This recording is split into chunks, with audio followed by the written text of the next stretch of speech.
Hello guys, most welcome to ICM classes. जैसे कि मैं इससे पहले मॉडल वगैरह पढ़ा रहा था आपको, उसमें मैंने ग्रुप और परमुटेशन ग्रुप कंप्लीट किया है।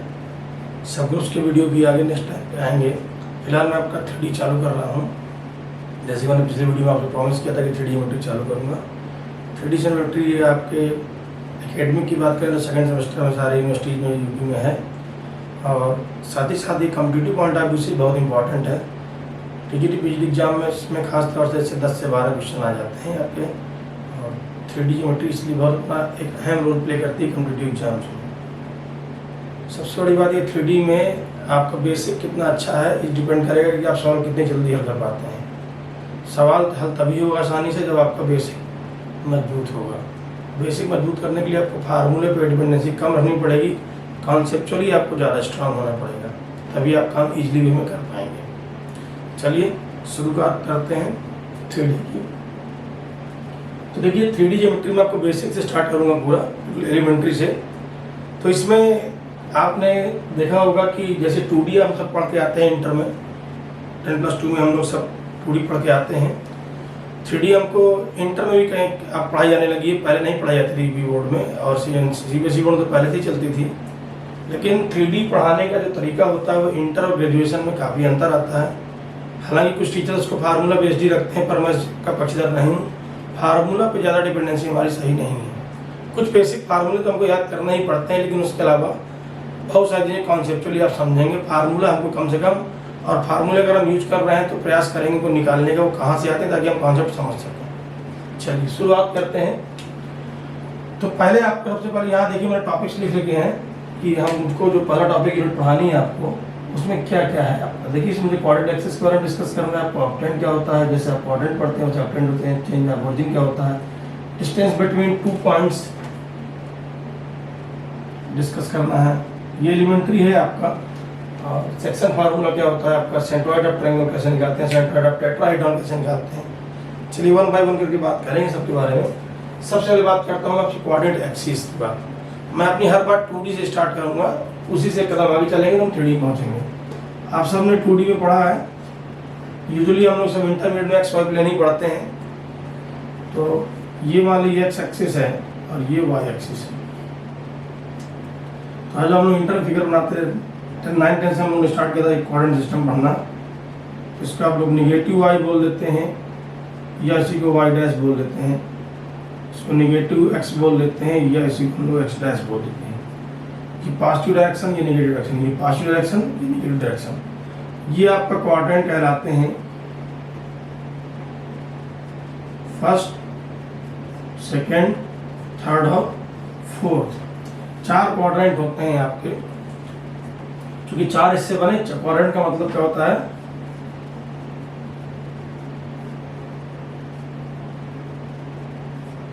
चौथा हिस्सा, यानी कि 4th पार्ट। प्लेन के हमारे 4 टुकड़े बने आपके, ये हमारा क्वाड्रेंट कहलाएगा। ठीक, ऐसे हमको 3D पढ़ना। 3D में क्या होता है, यहाँ पर हमारे कोऑर्डिनेट एक्सिस कितनी होती है, 2 होती हैं।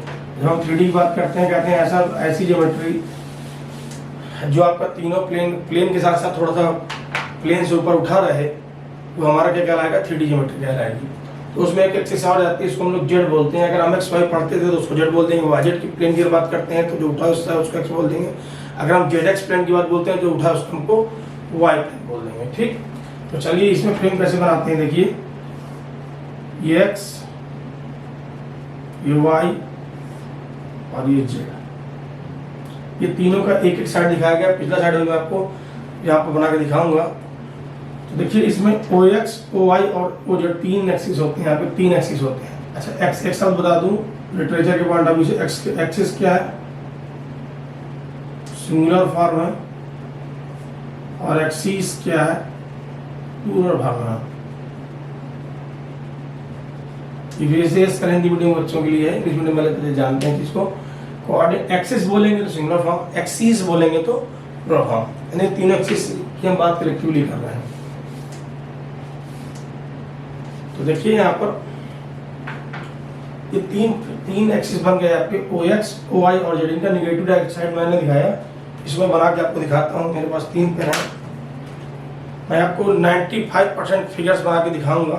किताबों में फिगर्स नहीं बने होते 3D में, लेकिन मैं आपको सभी जगह फिगर बना के दिखाऊंगा और यूजुअल वे में कापी पेन की सहायता से बनाऊंगा, बहुत मॉडल की सहायता से ही बनाऊंगा ताकि आप लोग भी आसानी से बना सकें। ये देखिए, आप इसमें देख पा रहे होंगे यहाँ पर, ये देखिए एक्स एक्सिस, वाई एक्सिस और ये जेड एक्सिस। ये देखिए, ये अगर एक्स है, इसका जो ये हिस्सा है आपको ये क्या है, ये देखिए दिख रहा हो सबको साफ साफ। ये देखिए, अगर ये एक्स है तो ये माइनस एक्स है, ये अगर वाई है तो ये माइनस वाई है, ये जेड है तो ये माइनस। तीनों एक्सिस आपके 3 पेन से बन गए। देखिए तीनों दिशा दिख रही हैं, ठीक। तो तीनों एक्सिस होती हैं।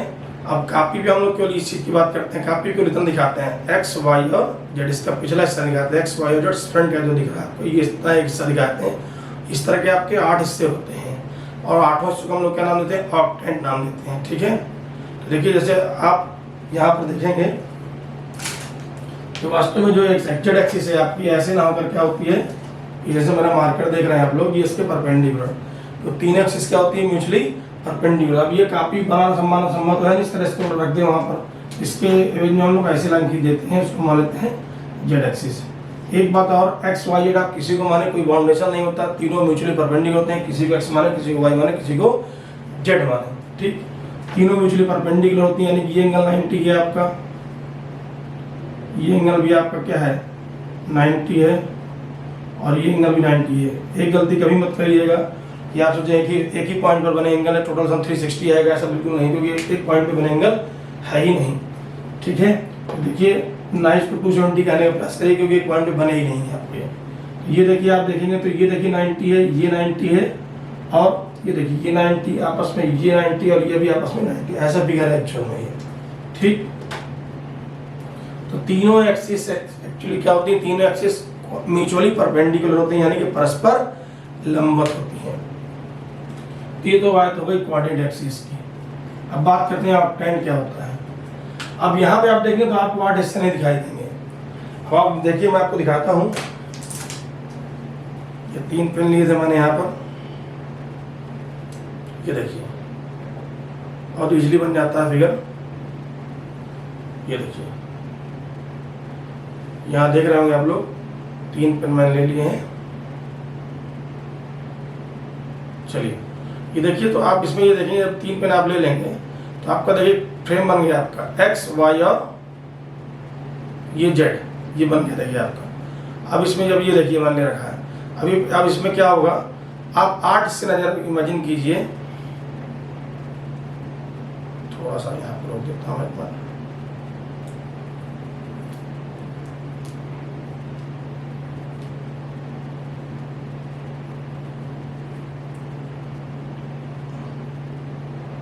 चलिए देखिए, ये जो आप देख रहे हैं इसमें 8 कैसे बनेंगे, देखिए एक यहाँ रखिए ऊपर, यहाँ पे एक रखिए, यहाँ पे एक रखिए, यहाँ पे 3, 1 2 3 और एक ये 4 ऊपर होंगे और 4 क्या होंगे, नीचे होंगे। 1 2 3 4, तो 4 कितने होंगे आपके 8, 4 ऊपर 4 नीचे। बिल्कुल बेहतरीन एग्जाम्पल इसको बताता हूँ आपको। आप सब जब शादी में जाते होंगे तो नींबू देखते हो किस साइज में कटता है। नींबू के 8 टुकड़े होते हैं, देखिए एक ऐसे कटता है, एक ऐसे कटता है, फिर आपका ऐसे कटता है, फिर समझ लीजिए ऐसे एक ये हुआ, फिर ऐसे और फिर ऐसे। इसके 8 हिस्से बन जाते हैं। 8वां हिस्सा एक कली में आपके आ जाएगा। देखिए मैं हाथ से बना दिखाता हूँ आपको, ये देखिए ये एक्स वाई जेड बन गया। एक कली यहाँ पे, एक कली यहाँ पे, एक कली यहाँ पे और एक कली यहाँ पे। 4 ऊपर और 4 नीचे। यही बात मैं आपसे बोल रहा था, यहाँ पर 4 ऊपर होंगे,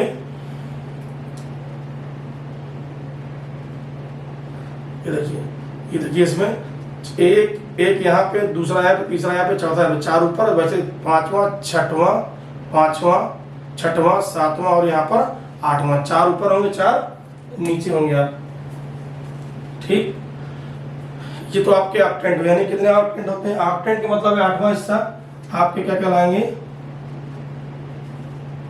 कितने ऑक्टेंट बनेंगे, 8 ऑक्टेंट। ऑक्टेंट का मतलब क्या है,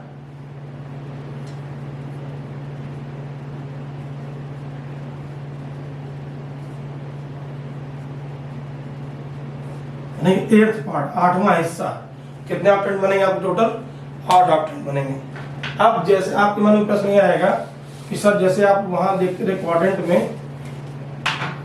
में क्या क्या देखते रहे आप लोग, देखिए इसको x, इसको y, इसको x डैश, ये माइनस x, इसको y dash.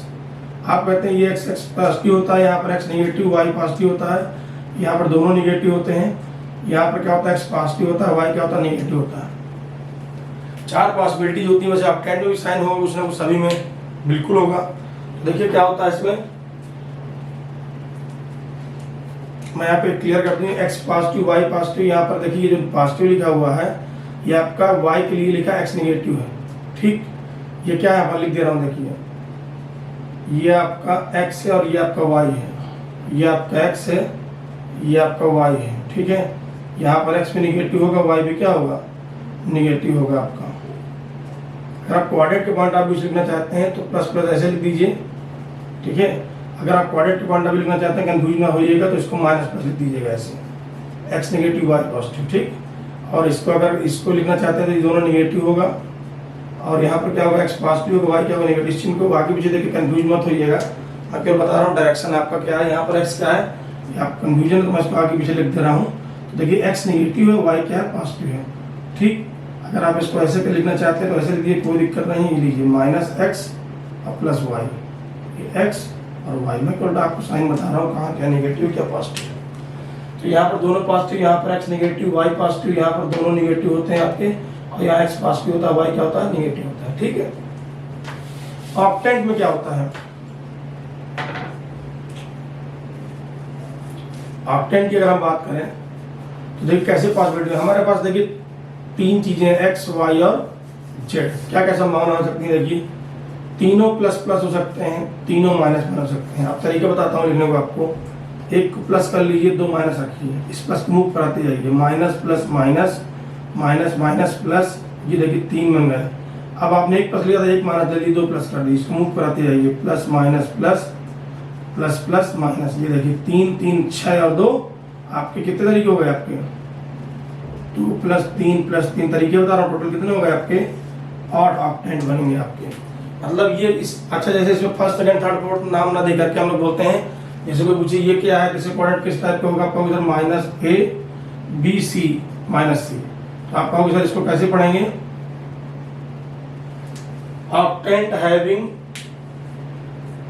x and z as its negative direction and y as its positive direction. y की दिशा क्या होगी, पॉजिटिव लिखना है, की दिशा क्या होगी, निगेटिव होगी, ठीक है।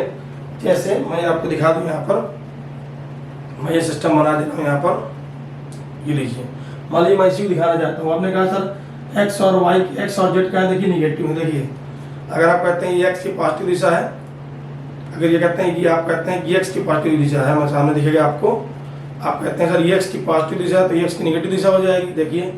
और y की पॉजिटिव, आपने कहा y की पॉजिटिव, z की अगर मेरे इधर वाले पॉजिटिव है तो ये क्या हो जाएगी, नेगेटिव। यानी कि ये देखिए क्या होगा, z नेगेटिव, x नेगेटिव और y पॉजिटिव। ये लीजिए आपका ये ऑक्टेंट बन गया आपका। पीछा दिखा के मैंने आपको सामने दिखा दिया, ठीक है।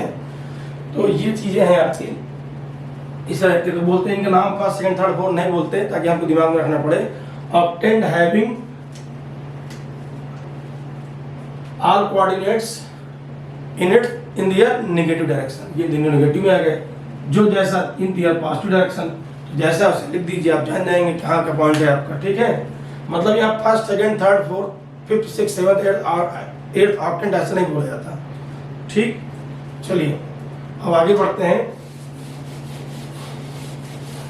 ऑक्टेंट भी क्लियर हो गया आपका। अब आगे बढ़ेंगे, चेंज ऑफ ओरिजिन क्या होता है। चेंज ऑफ ओरिजिन सबने पढ़ा होगा 2D में, मैं 3D में भी बात की ले रहा हूँ कैसे करते हैं। अगर कुछ इसका पार्ट रह जाएगा तो उसको नेक्स्ट वीडियो में कवर कर देंगे, देखते हैं वीडियो कितना लंबा होता है, ठीक है, उस हिसाब से मैनेज कर देंगे। फिर क्या चेंज ऑफ ओरिजिन क्या होता है, देखिए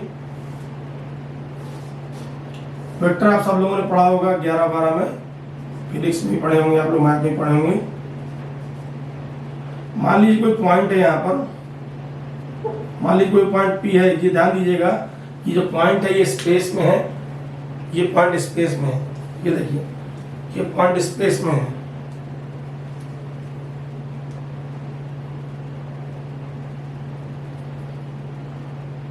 ये देखिए मैंने फ्रेम बना दिया है यहाँ पर, x y और z मान लिया आप ले रहे हैं, तो ये जो पॉइंट होगा, मेरी उंगली की टिप देखिएगा, ये है आपका पॉइंट स्पेस में।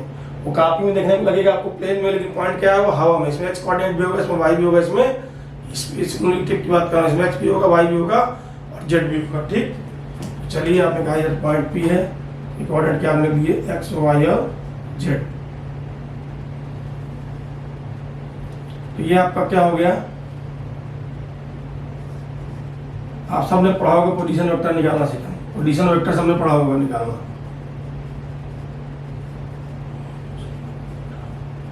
इंसर्ट इसको पी भी लिख देते हैं।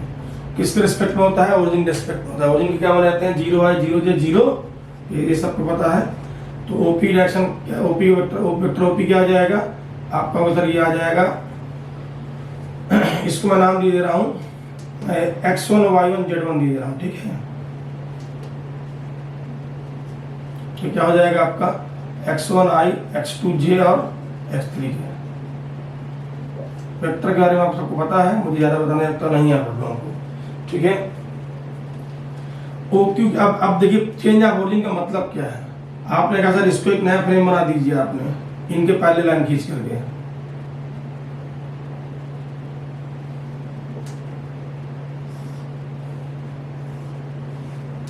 ठीक, इस लाइन से अगर आपको कंफ्यूजन होता हो तो उसको मैं थोड़ा सा और तीसरा किए दे रहा हूँ, उससे कोई कंफ्यूज मत हो जाइएगा। ये लीजिए, अगर आप कंफ्यूज ना हो इस लाइन से, ऐसे खींच दे रहा हूँ उसको, ताकि आप मेरे सीधी लाइन है। ठीक है, उस लाइन तो उससे कोई संबंध ही नहीं है, मैं दिखाता हूँ कैसी लाइन है। ये लाइन वास्तव में ऐसी है, देखिए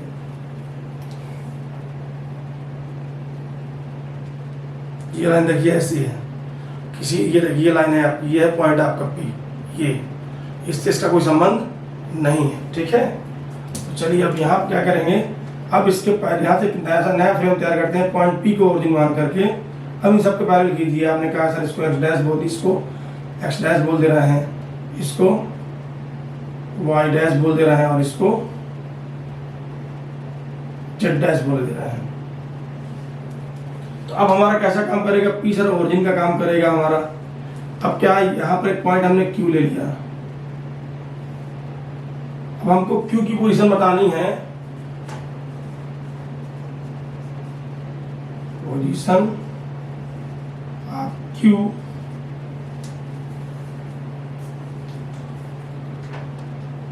treating P as origin, P as origin. अब पी को ओरिजिन मान के क्यू पोजीशन बतानी है, यानी कि जो हमारा न्यू ओरिजिन है वो क्या है, हमारा पी है। ओल्ड ओरिजिन क्या था, हमारा ओ था। आप कहोगे सर कुछ नहीं इसमें करना, ये सिंपल सी बात है कि ओ क्यू का पोजीशन वेक्टर निकाल लेंगे आप लोग।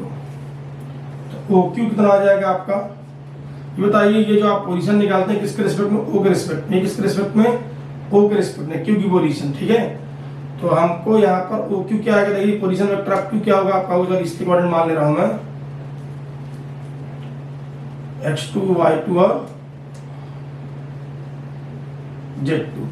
ये क्या हो जाएगा, x2 i, x1 माइनस 0 हुआ था, y1 माइनस 0 हुआ था, x3 माइनस 0 था, सब पता है आप लोगों को।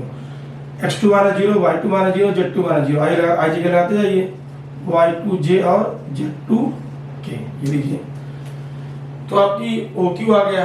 अब आपका ये जो प्रश्न मैंने पूछा था, position of Q treating P as origin, that is with respect to P, यानी कि हमको क्या निकालना है, हमको निकालना पी क्यू।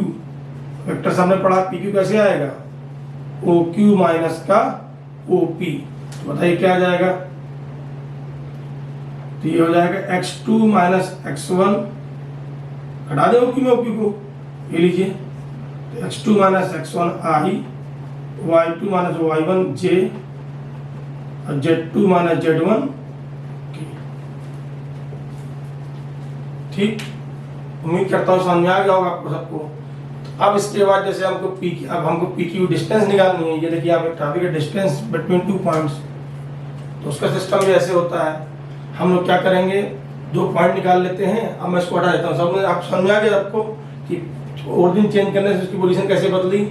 क्यू के रिस्पेक्ट में उसकी पोजीशन क्या थी sir, x2 y, y2 z2, यानी पी के रिस्पेक्ट में क्या हो गई, इसकी हो गई आपकी x2 minus x1 i, y2 minus y1 j और z2 माइनस z1 के हो गई इसकी पोजीशन। ठीक है, अब हम बढ़ते हैं कि डिस्टेंस कैसे निकालते हैं। थोड़ी देर के लिए इसको हटा दीजिए, कुछ की जरूरत नहीं। आपने कहा दो बिंदु पी थे, एक बिंदु पी था, एक बिंदु आपका क्यू है, इसको हटा दे रहा हूं यहां से।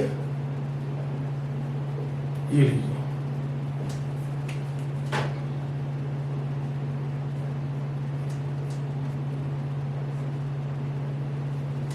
दो बिंदु आपने कहा पी क्यू, पी की कोऑर्डिनेट क्या है x1 y1 z1 और इसके क्या है x2 y2 z2। हमको डिस्टेंस पी क्यू निकालनी है। क्या निकालनी है?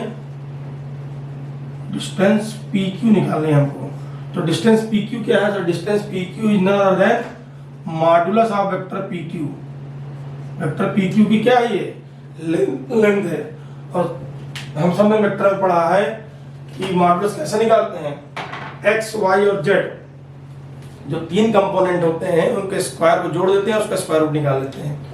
तो पी क्यू कितने आ जाएगा? देखिए ये आ जाएगा under root x2 minus x1 का square plus y2 minus y1 का square plus z2 minus z1 का स्क्वायर। ये लीजिए, ये डिस्टेंस आ गई। तो डिस्टेंस पी क्यू सबको समझ आ गया। इस तरह 3D का डिस्टेंस फार्मूला आता है, इस तरीके से निकाला जाता है इसको। ये डिस्टेंस फार्मूला भी हो गया। अब बात करते हैं सेक्शन फार्मूला की, भी बात कर लेते हैं। प्रयास करूंगा इसी वीडियो में पूरा टॉपिक कवर हो जाए। सेक्शन फार्मूला आप सबने पढ़ा है।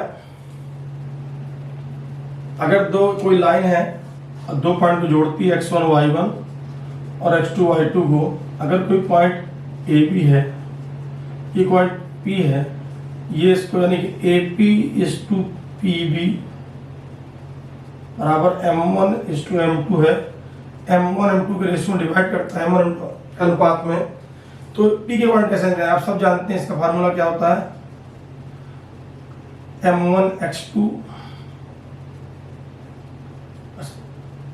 M1x2 प्लस का उल्ट क्रॉस किया जाता है M2 x1 अपान M1 प्लस M2। ठीक, ये x कोऑर्डिनेट हो गया इसका, ये x का मान होता है। और y बराबर क्या होता है M1 y2 plus M2 y1 अपान M1 प्लस M2। ये इसके पी के कोऑर्डिनेट निकला है x और y। 3D में कैसे निकालते हैं? 3D में ये तो नेचुरल है कि x कंपोनेंट बढ़ जाएगा, सभी फार्मूला z कंपोनेंट बढ़ जाएगा। प्रश्न ये आता है इसको निकालते कैसे हैं? इसको मैं आपको प्रूफ दिखा दे रहा हूँ कैसे निकालते हैं।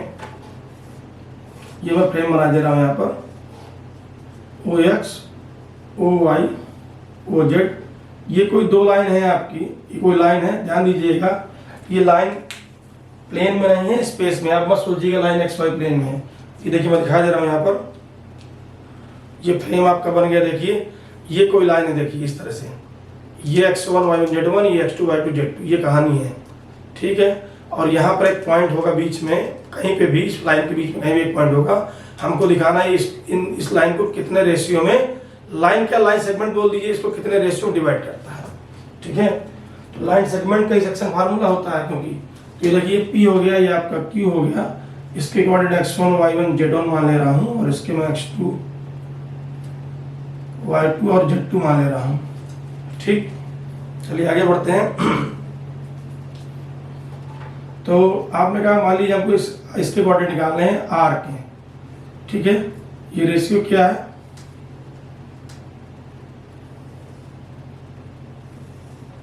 ये वेक्टर मैंने OP खींच दिया, वेक्टर मैंने OQ खींच दिया, और ये वेक्टर क्या हो गया, R हो गया। मैं लिख दे रहा हूं नाम इनका,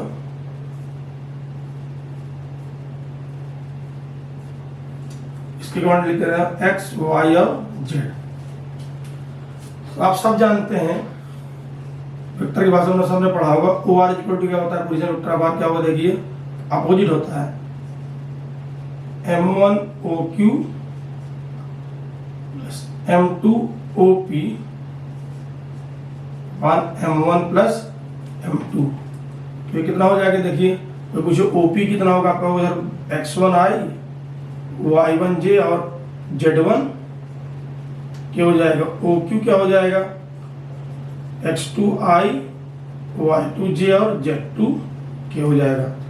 तो OR का मतलब क्या रख दीजिए यहाँ पर, OR का मतलब क्या है, xi yj और z के M1 OP का मतलब X1I X2 Y1J और Z1K plus M2 X2I Y2J और Z2K अपॉन M1 प्लस का M2। अब दो वेक्टर बराबर हैं तो आप सब जानते हैं कि एक्स आई का आई वाला कंपोनेंट आई के संग करस्पॉन्डिंग होगा, जे वाला कंपोनेंट जे करस्पॉन्डिंग होगा, जेड के वाला कंपोनेंट जे के वाले के करस्पॉन्डिंग होगा। तो बताइए यहाँ आई का कंपोनेंट कितना आएगा, साफ साफ दिख रहा है M1 X1, मैं लिख दे रहा हूँ चाहे तो आप M1 X1।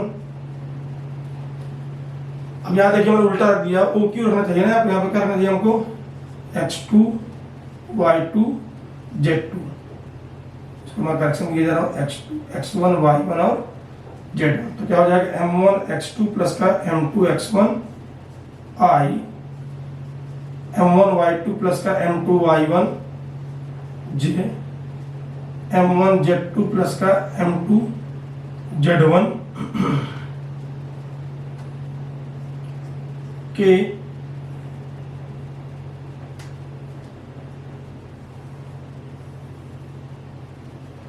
अब पूरे में बटा क्या है M1 प्लस का M2। देखिए फार्मूला अपने आप निकल के आ गया, x बराबर क्या हुआ आपका M1 X2 प्लस का M2 X1 upon M1 plus M2, y क्या हुआ M1 Y2 प्लस का M2 Y1 upon M1 plus M2, z क्या हुआ M1 Z2 प्लस का M2 Z1 upon M1 plus M2।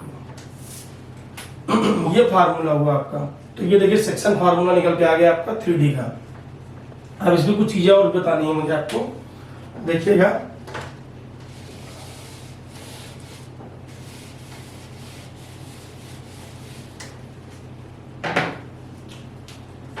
M1 is to M2, M1 अनुपात M2 का आप lambda is to 1 मानते हैं।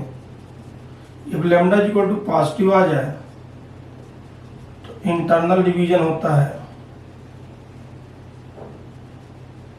मतलब क्या हुआ कि ये जो पॉइंट R होगा इसको इंटरनली डिवाइड करेगा, यानी कि इसके बीच में कहीं आ जाएगा आपका। और ये यदि आपका निगेटिव आ गया तो आपका एक्सटर्नल डिवीजन कहलाएगा।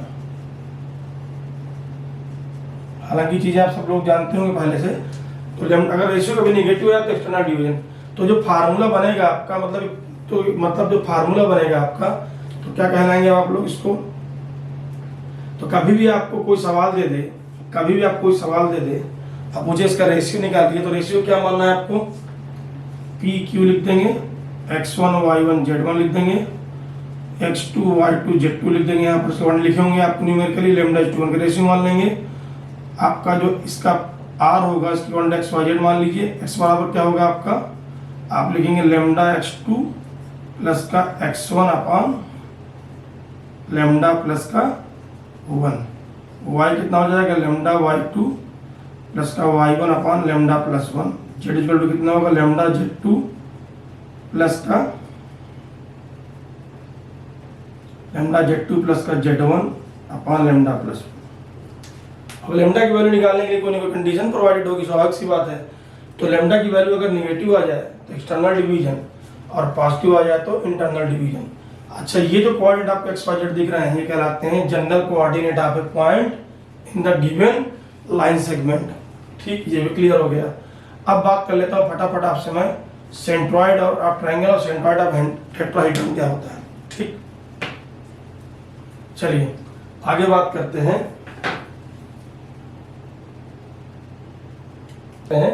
सेंट्रॉइड ऑफ ट्रायंगल और सेंट्रॉइड ऑफ टेट्राहेड्रन कैसे निकालते हैं, इसकी बात निकालते हैं। इसको आप केंद्रक बोलते हैं। ट्रायंगल का केंद्रक कैसे निकालते हैं सेंट्रॉइड, आप लोग आपने सामने पढ़ा है इंटर में। अगर कोई ट्रायंगल ABC है हमारे पास, इसके कोऑर्डिनेट हमारे X1 Y1 है, X2 Y2 और X3 Y3 हैं आपके। आप सब जानते हैं सेंट्रॉइड क्या होता है, point of intersection of medians होता है, माध्यिकाओं के घटान बिंदु। और सब निकाल लेते हैं इसको। क्या होता है X1 plus X2 3Y3 Y1 plus Y2, ये सब निकालना आपको आता है, ये मानता हूँ मैं। फिर भी अगर किसी को डाउट हो तो मुझे बताइए, मैं बता दूँ कैसे करते हैं। ठीक, ये तरीका है इसको करने का। तो ये आपका फार्मूला सबको पता है, मुझे बताना आपको 3D में। ध्यान दीजिएगा, इस बार जो ट्रायंगल बनेगा वो हवा में बनेगा आपका। सारे पॉइंट क्या होंगे, स्पेस में होंगे। 1 2 3 कहीं भी स्पेस में ट्रायंगल बनेगा आपका, प्लेन तो नहीं बनेगा, ध्यान दीजिएगा। तो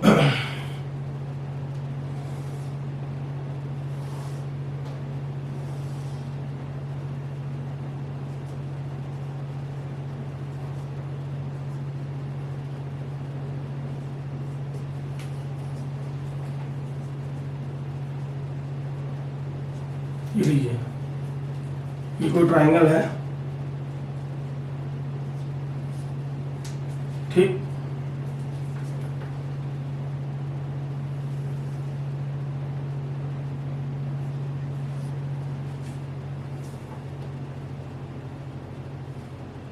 ये जी है आपका सेंट्रॉइड, इसको आप क्या बोलते हैं, सेंट्रॉइड बोलते हैं। और ये डी क्या है आपका, मिड पॉइंट। ये दोनों साइड्स क्या होंगी, बराबर होंगी, ठीक है। यहाँ भी ऐसे दो मीडियंस आएंगी आपकी।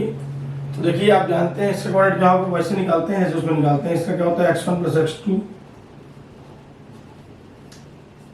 / 2, y1 + x2 + x3 / 2, y2 + y3 / 2, z2 + z3 / 2। जैसे डिवीजन वहां करते हैं वैसे यहाँ भी करते हैं, केवल एक हिस्सा बढ़ जाता है z कंपोनेंट। वही बता रहा हूँ कैसे निकालते हैं आपको। तो ये क्या होता है, आप सब जानते हैं 2:1 का रेशियो होता है, AG:GD। क्या होता है, 2:1। तो बताइए g का जो x कोऑर्डिनेट होगा, g को मान लीजिए आप कहते हैं x, y और z मान लेते हैं। तो x क्या होगा आपका 2 × x2 + x3 / 2 × 1। यानी ये रेशियो क्या होता है आपका, ठीक है, वैल्यू नहीं होती है, ये रेशियो होता है। तो यानी कॉन्स्ट, अगर रेशियो लगा तोड़ना है तो आप पता है आपको 2 λ 1 λ 2k 1k ऐसे लिखना पड़ेगा, ठीक है। तो अगर आप बहुत दिमाग लगाएंगे तो ये 2k और 1k लिखा है, मल्टीप्लाई करने के बाद ऊपर भी k आएगा, नीचे भी k आएगा, वो कट जाएगा आपका, ठीक। तो 1 × x1 / 2 + 1। ये देखिए, यहाँ भी k लगाएंगे, जैसे आप k लगाना चाहते हैं तो k यहाँ भी आएगा और k यहाँ भी आएगा, यहाँ भी आएगा, यहाँ भी आएगा, कट जाएगा, इसलिए आवश्यकता नहीं उसकी होती, सीधा लिख देते हैं हम लोग सब लोग। तो कितना 2 कट गया आपका, तो कितना आ गया, x2 + x3 + का x1 / 2 + 1 कितना आ गया, 3 आ गया। इसी तरह से आपका सिमिलरली 2D और 3D में एक ही तरह से आर्टिकल किया जाता है आपका, तो सेम तरीके से। सिमिलरली y बराबर क्या आएगा, y1 + y2 + y3 / 3। z बराबर क्या आएगा, z1 + z2 + z3 / 3। ये लीजिए, ये सेंट्रॉइड निकल के आ गया। अब बात करते हैं हम सेंट्रॉइड ऑफ टेट्राहेड्रन कैसे निकालते हैं। ये थोड़ा सा स्पेशल है। टेट्राहेड्रन सब लोग बना लेते होंगे, उम्मीद करता हूँ।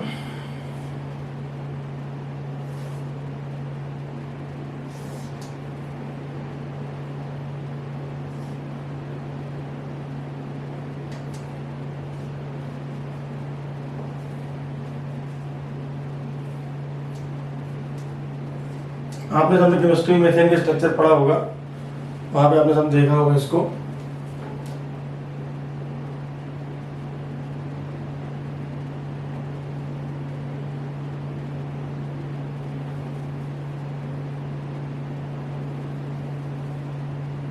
ये लीजिए, इसमें देखिए 4 फेस दिख रहे होंगे आपको। मैं इसको हाथ से बना कर रखता हूँ। ये देखिए टेट्राहेड्रन ऐसे होगा, ऐसे रखा हुआ ये देखिए पीछे ये लाइन दिख रही होगी। ये देखिए एक फेस, दूसरा फेस, ये नीचे तीसरा फेस, ये सामने चौथा फेस। 4 फेस इसमें दिखते हैं, ये देख लीजिए।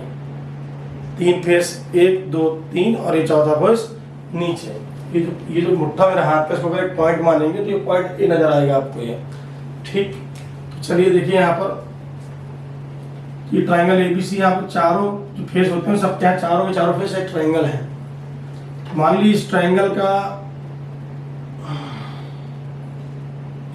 का सेंट्रॉइड क्या है आपका, G1 क्या है, सेंट्रॉइड ऑफ ट्रायंगल ABC। तो देखिएगा जो टेट्राहेड्रॉन का सेंट्रॉइड होगा वो क्या होता है, इसकी रेफरेंस मान लीजिए।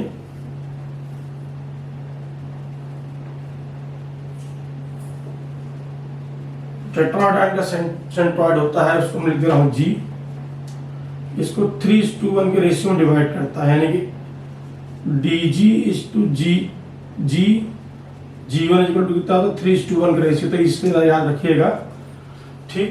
अगर इसके कोऑर्डिनेट हमारे A के कोऑर्डिनेट हमारे x1 y1 z1 है, P के हमारे पास x2 y2 z2 है, C के हमारे पास x3 y3 z3 है। हो गया। ये D के कोऑर्डिनेट क्या है आपको देखिए, D है आपका x4 y4 और z4।